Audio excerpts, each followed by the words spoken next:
नमस्कार दोस्तों, मैं ट्रेनर के Suryakant great training and services की ओर से आप सभी का आज के इस प्रोग्राम में तहे दिल से स्वागत करता हूं।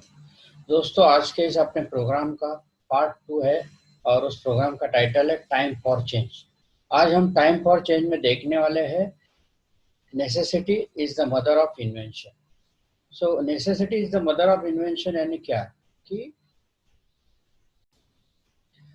आवश्यकता ही आविष्कार की जननी है। यानी जब भी कोई मुसीबत आती है तभी कुछ हम रास्ता निकालते हैं। तब तक मनुष्य स्वभाव ही ऐसा है कि जब तक प्रॉब्लम नहीं आता तब तक वो अपनी रूटीन जिंदगी जीते रहेगा, और जब प्रॉब्लम आता है तब वो भाग दौड़ करता है और कुछ इनोवेटिव आइडिया करता है। सो ऐसे ही पिछले 50 दिन में कोरोना की वजह से हमारे हिंदुस्तान में, दुनिया भर में काफी कुछ इनोवेशन हुआ है, और खास करके हिंदुस्तान में ज्यादा इनोवेशन हुआ है।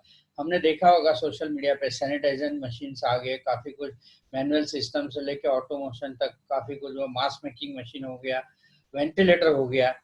तो ये सब किसने किया है? जिनका वो बिजनेस ही नहीं था, ऐसे लोगों ने इन 50 दिन में इनोवेटिव आइडिया किया, क्योंकि उनको ऐसा लगा कि अभी ये अपना रूटीन बिजनेस तो कोरोना के बाद, लॉकडाउन खुलने के बाद तो चलना मुश्किल है, क्योंकि ऐसी हालत हो गई सबकी, पूरे देश की, पूरी दुनिया की।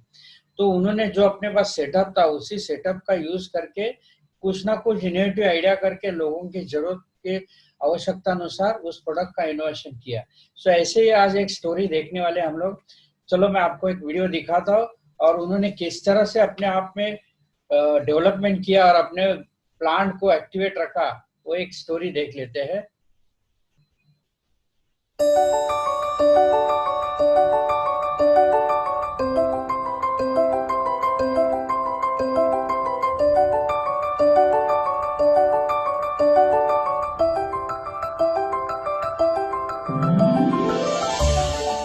અમે આ જ્યારે લોકડાઉન ચાલુ થયું ત્યારે અમે ઘરે બેઠા હતા, ત્યાં પેપર વાંચતા હતા. તો પેપરમાં મેં વાંચ્યું કે ચાઇનામાંથી માસ્ક ઇમ્પોર્ટ થયા અને એ બહુ હલકી ગુણવત્તાના હતા.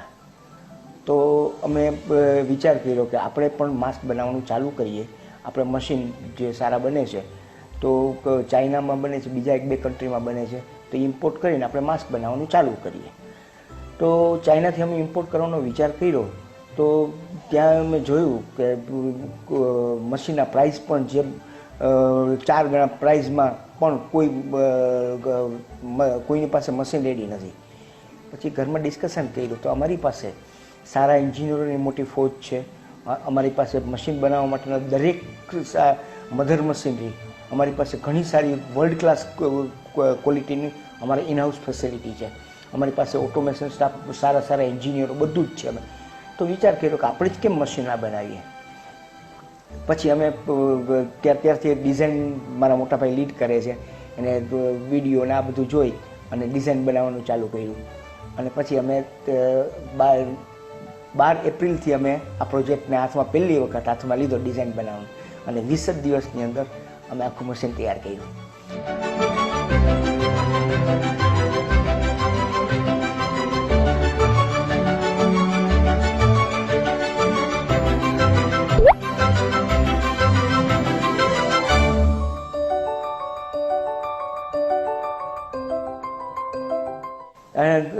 N95 માસ્ક માટે ગવર્મેન્ટની DRDO એની પાસેથી એપ્રુવલ લેવું પડે. N95માં તમારે એના 95% પાર્ટિકલ્સ છે એ તમારા શ્વાસોશ્વાસમાં ના જાય, એ બધા જે એપ્રુવલ છે એની લેબોરેટરીમાં થઈ અને એને તમારે લેવા પડે.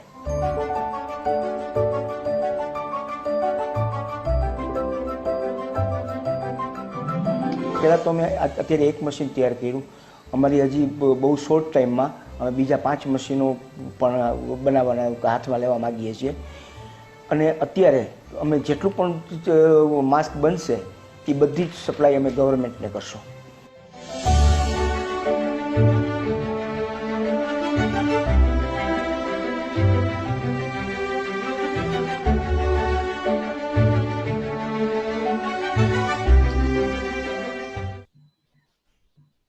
तो दोस्तों, हमने देखा कि ये जो पेलिकन रोटोफ्लेक्स के जो डायरेक्टर है विजय भाई शाह, इनकी बातों से ऐसा लगता है कि एकदम सिंपल लिविंग है, कॉमन मैन है, अब लॉकडाउन में सब कुछ कारोबार बंद हो गया, तो घर में बैठ कर दिनचर्या अपनी जीवन जीना, यही एक मकसद। और वो रोज न्यूज़पेपर पढ़ते थे।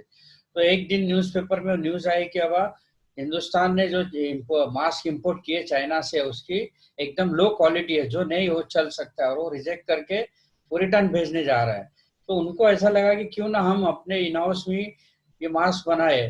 तो उन्होंने देखा कि मशीन इंपोर्ट कर लेते, तो उसका इन्वेस्टिगेशन चालू किया।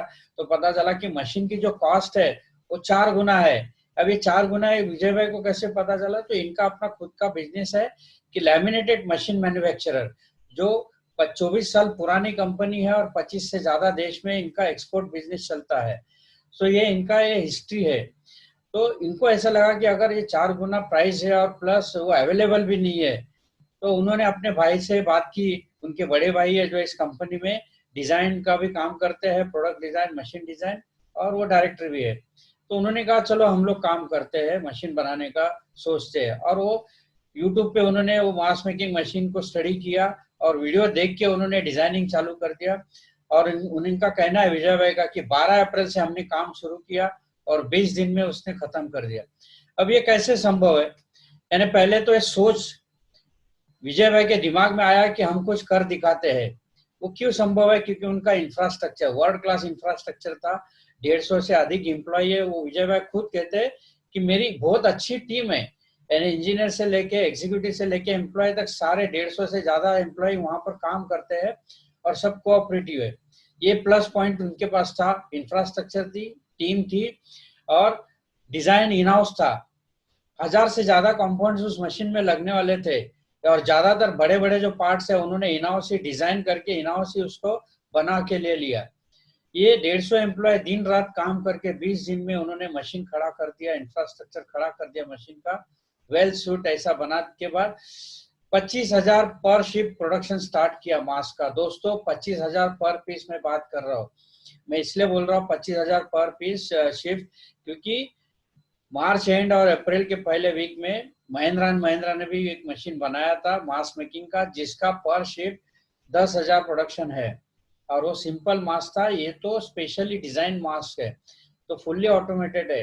तो महिंद्रा महिंद्रा बड़ी कंपनी, और राजकोट जैसे जगह पर ये एक विजय भाई जैसे आदमी कंपनी चलाते हैं, वो कंपनी ने ये जो किया है, तो मैं कहता हूँ कि इनका गिनीज बुक में नाम आना चाहिए। क्योंकि 20 दिन में इतनी बड़ी मशीन बना के, इंफ्रास्ट्रक्चर खड़ा करके वो एग्जीक्यूट करना, ये छोटी मोटी बात नहीं है। इसलिए उनके लिए ग्रैंड सैल्यूट मैं करता हूँ कि ग्रेट पर्सनैलिटी है, और हिंदुस्तान में ऐसे है। इसलिए कहते हैं ना कि हिंदुस्तान सोने की चिड़िया थी, अब थी नहीं, हो है और बनेगी।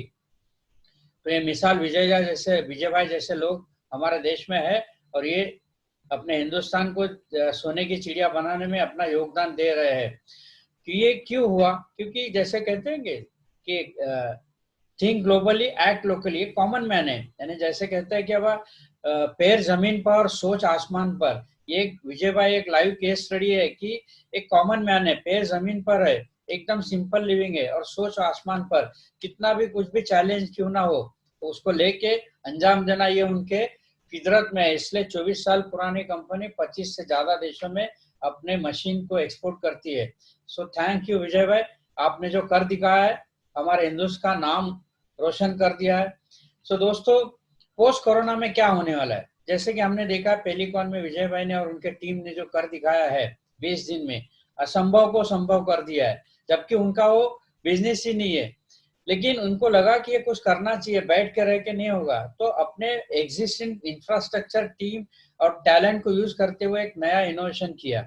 इसलिए आज के बाद, लॉकडाउन के बाद, performance will measure from proprietor to peon, यानी कंपनी के सेट से लेके गेट के वॉचमैन तक, मालिक से लेके चपरासी तक, प्रोपरेटर टू प्यून तक, हर एक को अपने कंपनी को जिंदा रखने के लिए परफॉर्म करना पड़ेगा, एक्टिवेट रहना पड़ेगा। जैसे कि 10 दिन पहले जैकमा ने कहा था, अलीबाबा के ओनर जैकमा जो है, कि 2020 ये साल जो है अपनी कंपनी को जिंदा रखना, यही सबसे बड़ा प्रॉफिट होगा। और हम सबको टॉप टू बॉटम सभी को बेस्ट परफॉर्मर करके, फ्लेक्सिबल होके जो भी काम दिया जाएगा उसे करने की इच्छा रखनी चाहिए, चाहत होनी चाहिए, तब जाके हम अपने आप को, परिवार को, अपने जॉब को और अपने कंपनी को जिंदा रखने में कामयाब होंगे। और यही इस कार्यक्रम का मकसद था। इसलिए कहा है कि necessity is the mother of the invention.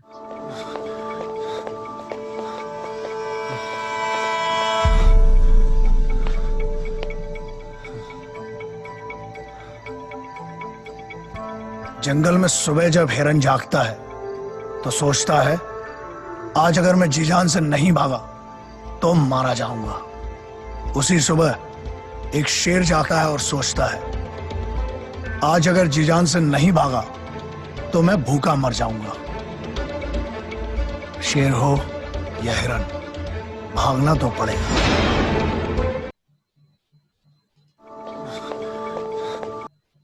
दोस्तों, एक एग्जाम्पल है कि हिंदी फिल्म में बागी 2, उसका एक छोटा सा डायलॉग है कि जंगल में हिरन जब सुबह उठती है तो भागती है और शेर भी जब उठता है तो भागते हैं। दोनों का काम क्या है? भागना। लेकिन क्यों भागना? क्योंकि जिंदा रहने के लिए। हिरन जब भागती है तो उसको जिंदा क्यों रहने का है? कि शेर से बचना है, और शेर को भागना है कि हिरन की शिकार करना है। अब यहाँ पर जो शेर जो है, हम सब लोग शेर है, क्योंकि एम्प्लॉय हो, एग्जीक्यूटिव हो, जैसे मैंने कहा कि प्रोपराइटर से प्यून तक सभी को भागना पड़ेगा उस कंपनी को जिंदा रखने के लिए। और हिरन क्या है? वो अपॉर्चुनिटी है, वो कस्टमर है, उसे ग्रैब करना है।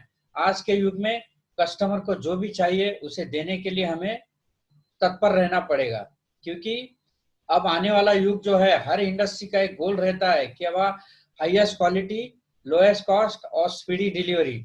यही मंत्र अब इसके आगे बहुत पावरफुल काम करने वाला है, क्योंकि आने वाले युग में हम सब एक दूसरे के कस्टमर है। तो हम सबका एक ही मकसद रहेगा कि मैं जो भी खरीदूंगा वो मुझे बेस्ट क्वालिटी चाहिए, लोएस्ट कॉस्ट चाहिए और तुरंत चाहिए। ये जब मैं सोचता हूँ, हर कोई कस्टमर यही सोचेगा, तो हम कस्टमर भी है और प्रोवाइडर भी है। तो हमें दोनों रोल प्ले करने के लिए हमेशा भागना पड़ेगा, अपने आप को, अपने कंपनी को जिंदा रखने के लिए, सस्टेन रखने के लिए। ये बहुत बड़ा मैसेज इसमें से है। और अगर हम चेंज होना चाहते हैं, हमारा फ्यूचर ब्राइट करना चाहते हैं, तो सब कुछ संभव है। अगर हम सेम रहना चाहते हैं, यानी लॉकडाउन के पहले जैसे थे, मुझे मालूम नहीं कैसे होगा, कुछ लोगों का 100 होगा, कुछ बेस्ट होगा। जो बेस्ट है वो 0 हो गए, फिर से 0 से स्टार्ट होगा। जो 100 है वो अब नहीं चलेंगे, वहां से आपको 100% यानी हिरन के जैसा भागना पड़ेगा आपको जिंदा रहने का है तो, क्योंकि आपके पीछे अब चैलेंज भागेगा। इसलिए अगर हमें सेम रहना है तो आपका फ्यूचर पास्ट अंधकार में रहेगा। अगर आपको चेंज होना है तो आपको फ्यूचर ऑलवेज बेस्ट रहेगा, अपॉर्चुनिटी आपके पीछे आते रहेगी और ऑलवेज आपका सक्सेस आपके साथ रहेगा। So you will never change your life until you change something you do daily. यानी जब तक आप आपका जीवन परिवर्तन नहीं कर सकते, तब तक आप रोज कुछ ना कुछ नया कर नहीं सकते।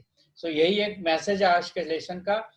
सो if you want to change your post corona life, then need to follow 3 rules. अगर पोस्ट कोरोना लाइफ में आपका लाइफ चेंज करना चाहते हो तो नीचे दिए हुए 3 नियम का आपको पालन करना पड़ेगा। सो पहला नियम है clarity of what you want to do. Post corona के बाद आपको डिसाइड करना है, आपकी क्लैरिटी होनी चाहिए कि मुझे क्या करना है। अगर आप सर्विस करते हैं, एम्प्लॉय है, अगर आप बिजनेस ओनर है, तो आपको क्लैरिटी होना चाहिए कि आने वाले युग में कस्टमर की डिमांड्स क्या है, उसकी नीड्स क्या है। वो समझ के मुझे अपने आप को रिस्ट्रक्चर, अपने ऑर्गेनाइजेशन को, अपने एम्प्लॉय को, अपने प्रोडक्ट को इनोवेटिव करके प्रेजेंट करना पड़ेगा। Have a powerful people group.